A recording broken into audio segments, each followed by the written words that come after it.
So, this is Cult of the Lamp. Where can I begin?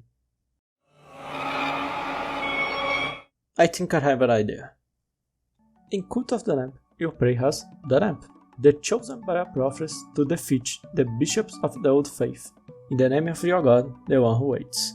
To accomplish your objectives, you will need to venture to the realms following the Old Faith, such as the Dark Forest, a mysterious forest dominated by the photos of the bishops Reshi, Anura, a mushroom forest plagued by hunger and ruled by the kingdom of Racket, the disease-filled Ankodeep, the depths of the sea, where the skeletons of who defiled Bishop Karma reside, or even the Sick Candle, a spider-filled cavern and home of the bishops Shamura. Throughout your crusades against the Old Faith, you will find followers to join your cult and gather resources to build your base. You can use the faith earned by your followers to acquire new items and powers to aid in your crusades.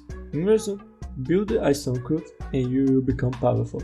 The art style is of a hand-drawn nature, which is a style I personally enjoy a lot. I believe it adds a lot of personality to the game. The world presentation is incredible, even though the rules you explore during your adventures are relatively simple, as their typical randomly generated rules like in other roguelike games. They still manage to convey the feeling of the area you are exploring. The Dark Forest truly feels like a mysterious forest, a magical and unknown place.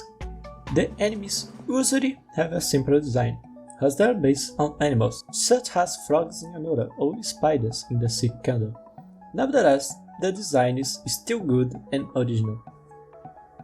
The music is good. They are not those epic or grandiose tracks you might find in other games, but they are great at conveying the feeling of the world, just like I mentioned in the graphics section. The graphics and the music together make a fantastic combination to convey the idea of the world. I will now showcase the music, so you can see how well they complement their respective areas.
The game is divided in two parts, the roguelike and the city building.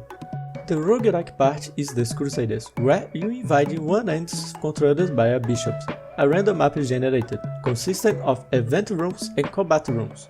The event rooms typically offer positive combat, such as areas filled with a specific resource, a shop, or even a place to regain health.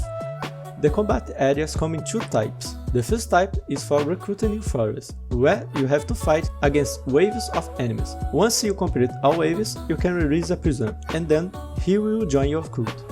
The other type of combat room is the dungeon, which consists of multiple random generated rooms. These rooms usually contain enemies, but occasionally you may find shop where you can obtain weapons, curses, or cards to aid in your adventures. Speaking of weapons, we have an intense array of weapons, with a total of 5 weapons. They have variations, but these variations do not change the weapon enough to be a new weapon. So the 5 weapons we have are the sword. This is the first weapon in the game, simple and reliable, but I found that it's become quite weak as the game progresses.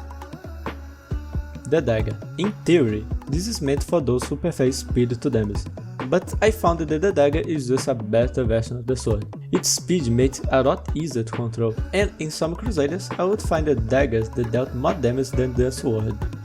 The axe. It's designed for those who prefer to hit harder at cost of some speed. The hammer is basically an extreme version of the axe, hitting much harder and with a higher damage, but is significantly slower compared to the other weapons. Lastly, you have the gauntlets. To be honest, I'm not a big fan of the gauntlets.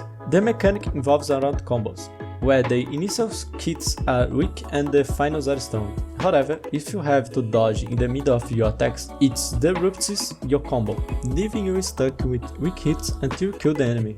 As you engage in battle with enemies, you accumulate favor, which can you spend to unleash curses you have equipped. I personally forget to use them, but it's because I'm a leader. When I remember to utilize them, they make the fights a lot easier, so I recommend you use them. The curses you have varied a lot. This can be like a simple fireball, or explosion around your character, or other types of magic you can have. I will now briefly discuss about the free DLC of relics that the game received. During your crusades you can come across relics, which are powerful items that can aid you in battle.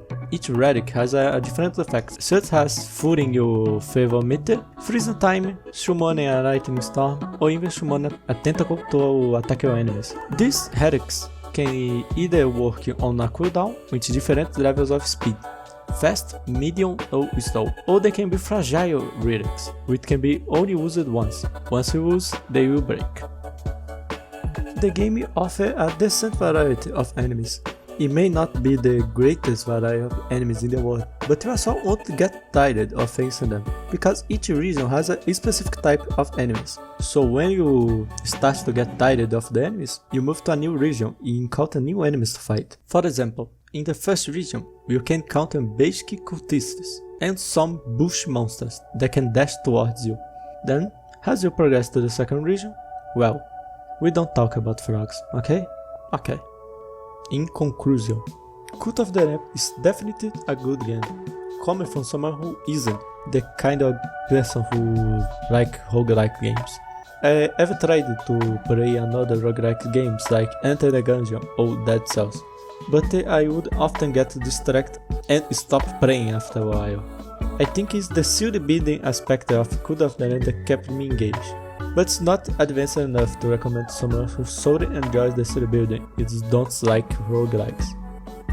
Since the game has been out for some time, it does go on sale occasionally, so if you are unsure or looking to save money, I would recommend waiting for a sale.